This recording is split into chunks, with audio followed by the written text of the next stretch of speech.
BA, BCom, BSc, MA, MCom करें विश्व की सबसे बड़ी यूनिवर्सिटी इग्नू से। सॉल्व असाइनमेंट्स और गाइड बुक्स प्राप्त करें। संपर्क करें Mahakal computers, DAV PG college के पास, पंच मंदिरा मोड़ से दाहिने, सिवान। पटना IGIMS के मशहूर गैस्ट्रोएंट्रोलॉजिस्ट, पेट, आंत एवं लीवर रोग विशेषज्ञ डॉक्टर ब्रजेश कुमार सोमन इंडोस्कोपी की सुविधा के साथ अब आपके शहर सिवान में भी। पता है JP नर्सिंग होम, अड्डा नंबर 3 के पास, अस्पताल रोड, सिवान। तुम अपने हौसलों को बुलंद रखो। जमहूरियत के दायरे में रहकर हमसे जो नाइंसाफी की गई उसका बदला लो कानून को इस्तेमाल करके। मेरे अजीज दोस्तों और बुजुर्गों, कल हम देखते हैं कि गुजरात के नरोडा गांव में एक फैसला आया, 12 मुसलमानों को जिंदा जला दिया 2002 में, और फिर फैसला आया पूरे बरी हो गए, पूरे बरी हो गए।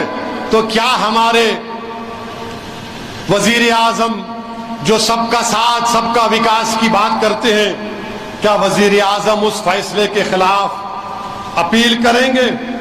जो फिर आखिर किसने मारा फिर मुसलमानों को? और वजीर आजम साहब, मुख्यमंत्री तो आप थे ना जब नरोडा का जब फैसला आया, मगर आपका इंसाफ करेंगे? हम पूछना चाहते हैं। कोई सहाफी ने मुझसे पूछा कि इस पर आप तबसरा करिए, तो मुझे अचानक राहत इंदौरी का शेर याद आया। राहत इंदौरी ने कहा था कि जिधर से गुजरो धुआं बिछा दो, जिधर से गुजरो धुआं बिछा दो, जहां भी पहुंचो धमाल कर दो। तुम्हें सियासत ने हक दिया है, हरी जमीन को लाल कर दो, हरी जमीन को लाल कर दो। अपील भी तुम, दलील भी तुम, वकील भी तुम, गवाह भी तुम। जिसे भी चाहो हराम कह दो, जिसे भी चाहो हलाल कर दो। ये हुआ है, ये हुआ है। और फिर आप जानते हैं कि 16 साल हो गए इसी मक्का मस्जिद में बम ब्लास्ट होकर। 16 साल हो गए मक्का मस्जिद में बम ब्लास्ट होकर। और कब हुआ था? 18 मई 2007 को बम ब्लास्ट हुआ था। 5 यही शहीद हो गए, 9 पुलिस की फायरिंग में शहीद हो गए थे। 5 यही शहीद हो गए, 9 पुलिस की फायरिंग में शहीद हो गए। बम हमारी मस्जिद में रख दिए। कोर्ट का फैसला आया, कोर्ट ने असीमानंद के साथ 5 लोगों को बरी कर दिया। कोर्ट का फैसला है, मगर हुकूमत का काम था अपील करना ना। मगर मोदी जी बोले नहीं, अपील नहीं करेंगे। अपील नहीं किए। 5 मर गए, नमाजी मर गए, 9 पुलिस फायरिंग में मर गए। मगर बीजेपी सबका साथ, सबका विकास, सबका विश्वास, मगर आप मरते तो इंसाफ नहीं। अपील नहीं किए। अच्छा, उसमें 2 लोग थे, 2 लोग थे जो गुप्ता और जोशी, ये अजमेर के, ख्वाजा अजमेरी के ब्लास्ट में RSS के मेंबर, इनको सजा हुई, मगर दूसरों को बरी करे, वहां पर भी बीजेपी को अपील नहीं की। अच्छा, ये जो दोनों गुप्ता और जोशी है, इनको राजस्थान की सरकार ने पेरोल पे छोड़ दिया, और जब वो गुजरात गए तो उनके गांव में 10,000 लोग उनको इस्तकबाल करने को आए। सजा याफ्ता मुजरिम है। अब मेरे को बोलते, ओवैसी तू क्यों बोल रहा, वो मुजरिम है ना वो दोनों? अरे फिर वो जो मुजरिम थे तुम्हारे साले थे क्या?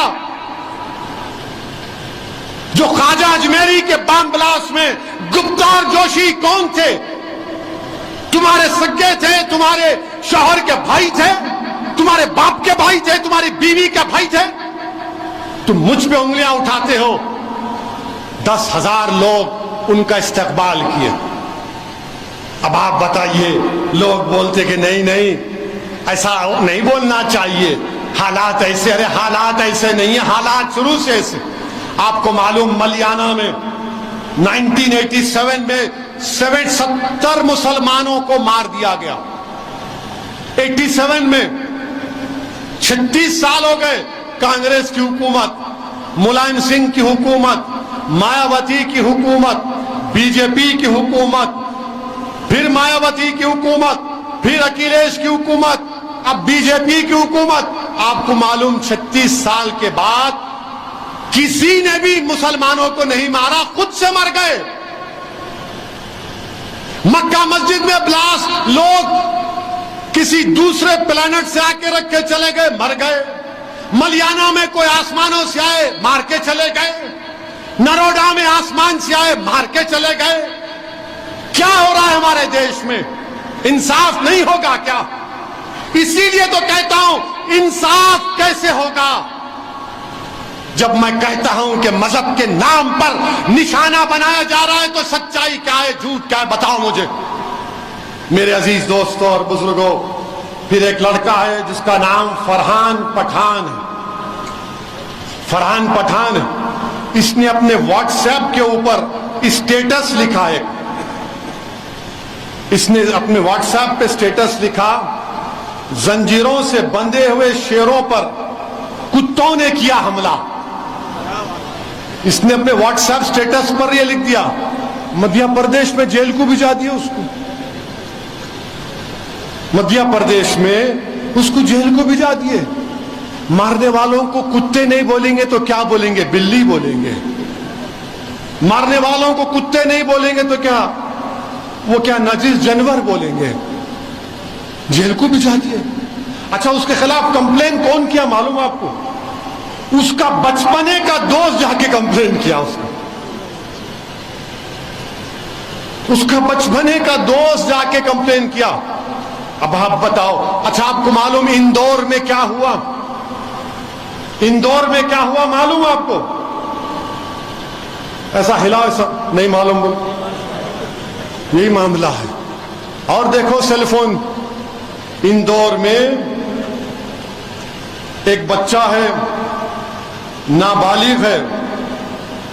उस बच्चे को 11 साल का बच्चा है, उसको उसके दोस्त मिलकर, वो भी नाबालिग है, कपड़े उतार कर उसका वीडियो निकाल कर उसको बोले जेएसआर का नारा लगा।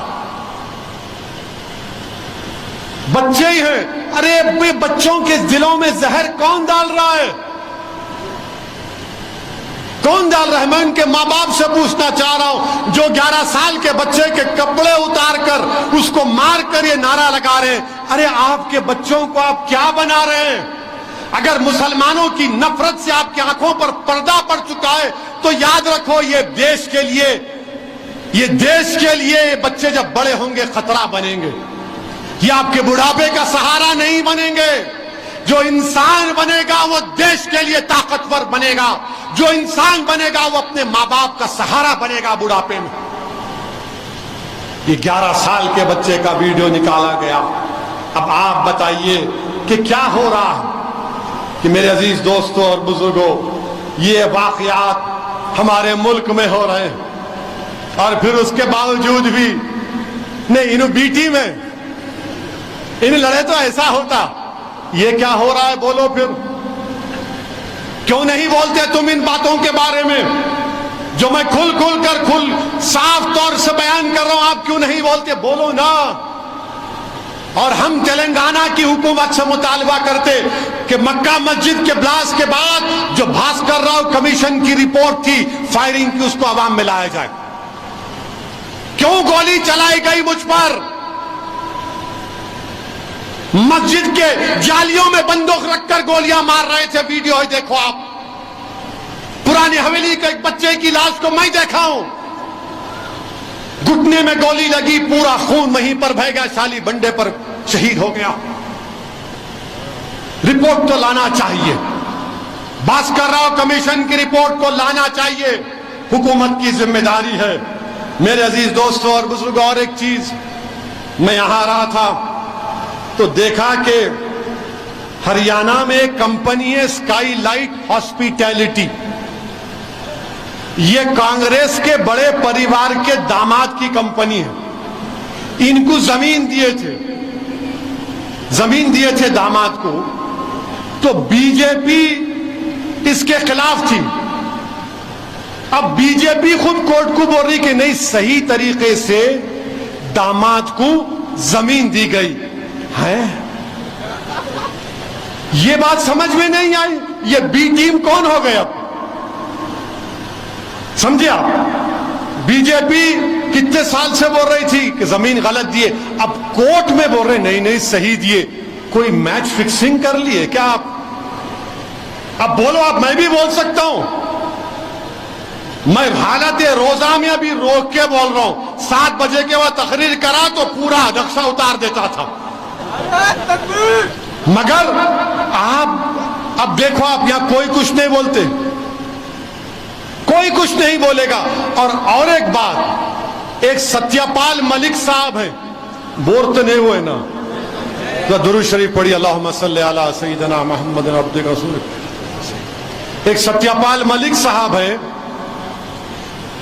जम्मू कश्मीर के गवर्नर, बाद में एक और स्टेट के गवर्नर, फिर मेघालय के बने।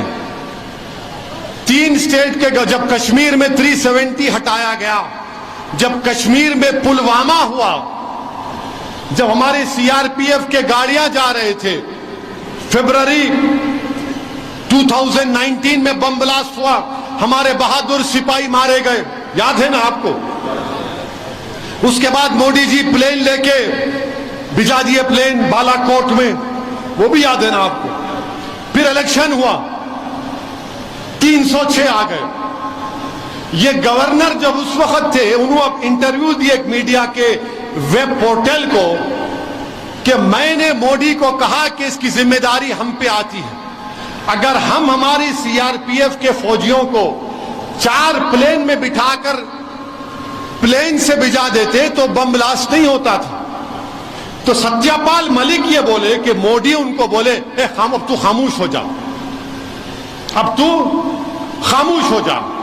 हम सत्यपाल मलिक से पूछना चाह रहे हैं, ये भारत से तुम्हारी कौन सी मोहब्बत है सत्यपाल मलिक?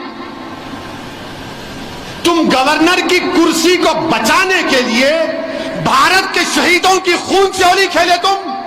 अरे चुल्लू पर पानी में डूब मरो तुम अगर गवर्नर थे तो तुमने भारत के आईन पर हल्फ किया था। तुम निकल कर आकर बोलते कि मैं लात मारता हूं गवर्नर की सीट को। मोदी की गलती की वजह से हमारे सिपाही मारे गए, मगर तुम नहीं बोले क्योंकि तुमको गवर्नर की कुर्सी पे चिपक के बैठना था। तुम कब बोल रहे? 4.5 साल के बाद तुम कह रहे हो। जम्मू कश्मीर में हो गया, पुलवामा हो गया, और बीजेपी और सब लोग, पूरा देश उसकी मजम्मत किया, मैं भी किया था। मगर गवर्नर साहब ये बोल दिए उस वक्त के कि हुकूमत मोदी की जिम्मेदार है। मगर सत्यपाल मलिक, कहां गई तुम्हारी देशभक्ति?